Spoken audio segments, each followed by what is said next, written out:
view from the bridge. Okay, good morning and welcome to the bridge. I will explain a little bit about the equipment on the bridge and how we're working here, and of course you can ask questions and take pictures. So we are always at least two people on the bridge. Sometimes we are 3 and 4 also, depending on the visibility and the weather and everything. Sometimes we need deck hands for taking rudder commands. Stay hands here. Then we steer by this wheel here. And also for lookout. Then they stay on the bridge wing for lookout. But days like this, you can set the automatic pilot and then just click off. We have the radar screens in front of us here, and the information screen in the middle. And on the side here we have this electronic sea chart. The same information and equipment we have on both the brake screens. When we operate the ship from the wings, we have the same information there. We are still a little bit old-fashioned. We use the paper chart. So all the planning is done from the paper chart. We take the waypoint, the positions into the computer, and then we have it up on the screen like this course line, track line. Yeah, you see the red line behind there. And right now on the automatic pilot, we are in track mode. That means that the ship automatically follows this red line to the next way. And you can control the course with this small stick. Like a PlayStation.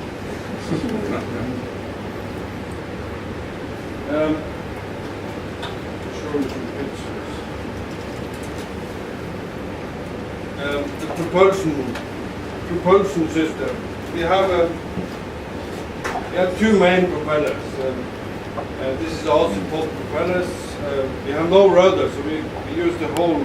We steer by the whole propellers to turn. And in maneuver mode, this can go 360 degrees. That makes the ships very, very maneuverable.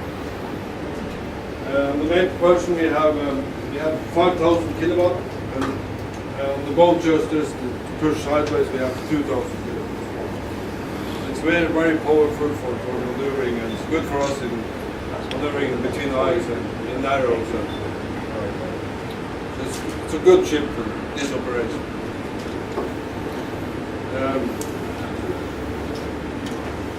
We have on board. We have 4 navigators, including me, the navigation officer, and safety officer, and chief officer. They work 3 shifts on the bridge, 4 hours each.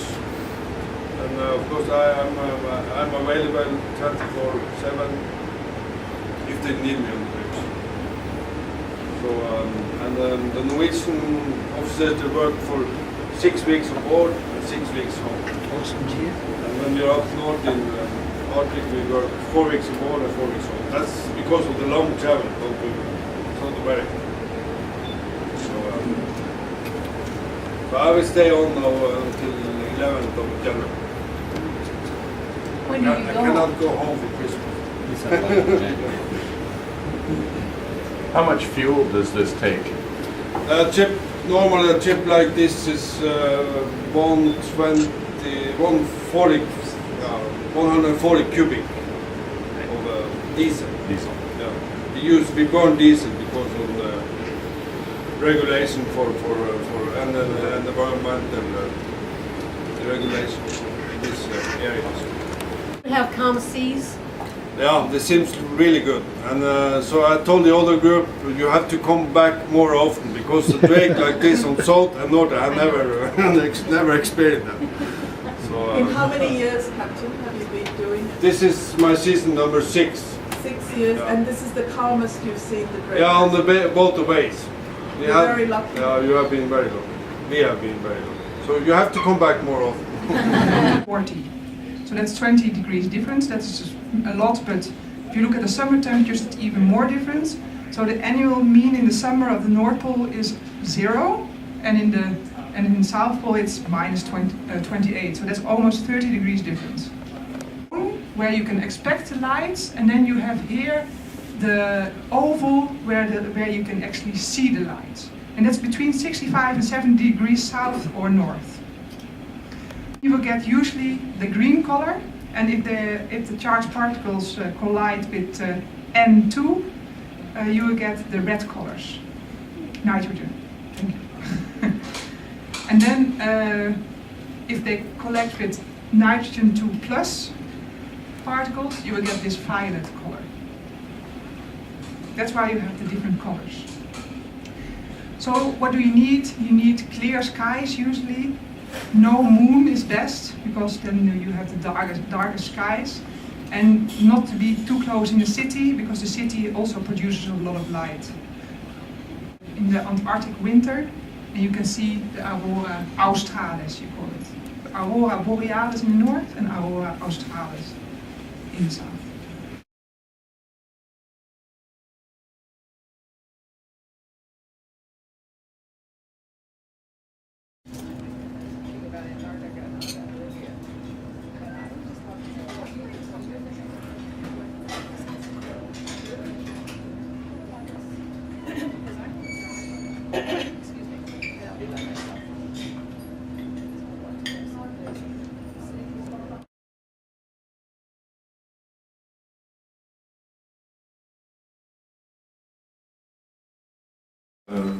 Also, the crossing of the South Pole crossing and the North Pole crossing of the Drake Passage have been completely special. Not so many times we have weather like this on both ways. So that's an extra bonus for you. Right now we are heading for Cape Horn, and we'll be there around 6 o'clock at the closest 2 miles off. So you should see it pretty clear if the clouds are lifting a little bit more. So hopefully you get a good view of the Cape Horn. And after that we're heading for the Beagle Channel, and we'll pick up pilot around 2 o'clock tomorrow morning to be alongside in Ushuaia 6 o'clock.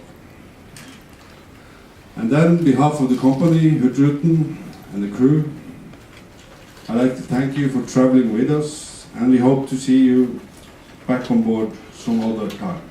Maybe in Antarctica, Greenland, Spitsbergen, Europe, or maybe on the beautiful coast of Norway.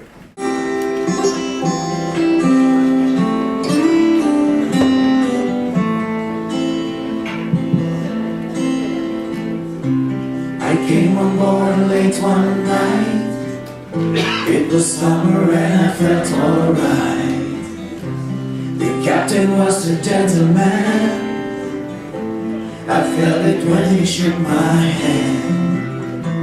I spent the night outside, just wait and see what nature brings to me. Ooh, what a beautiful voyage, made me want to stay. Ooh, what a beautiful voyage, it blew me away.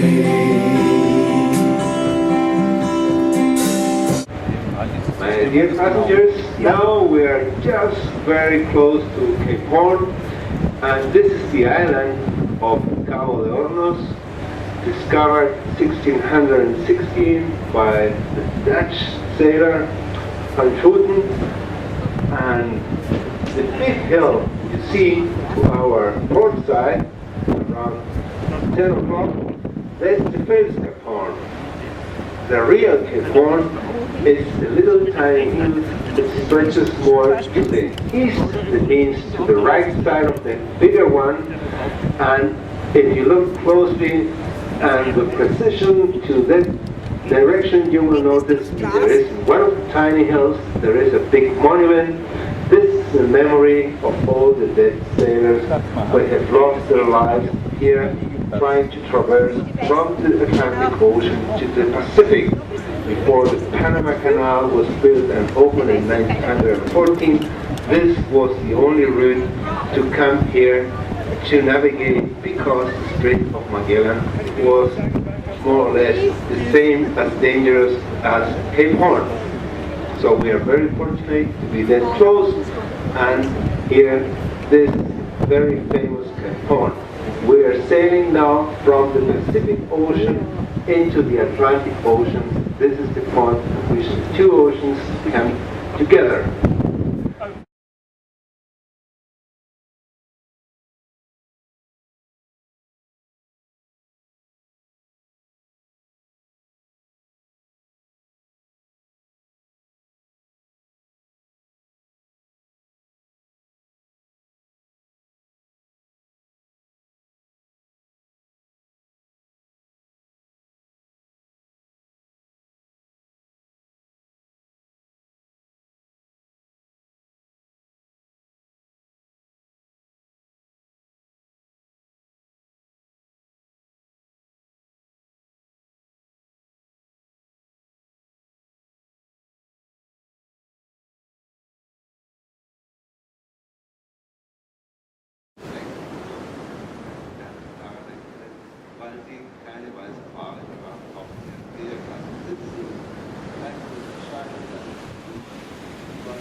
All decorated now for The Christmas. cold making you a little bit slower.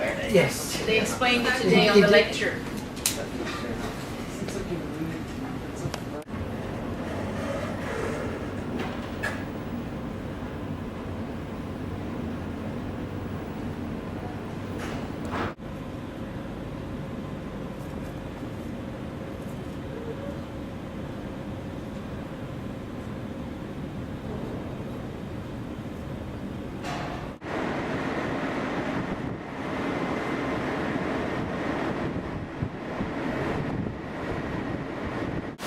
Okay, now I'm filming. Howdy. About to leave Antarctica.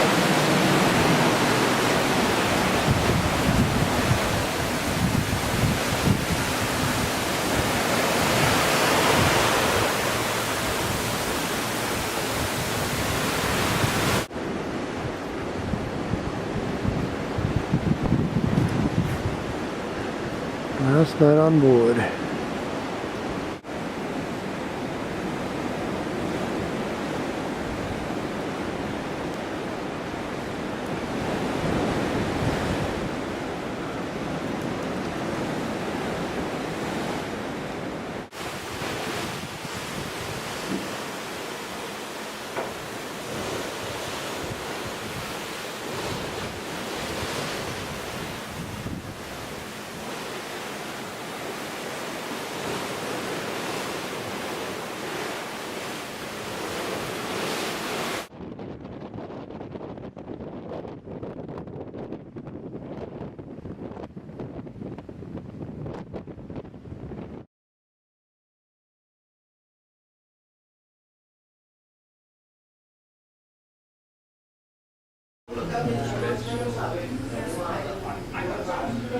The observation lounge.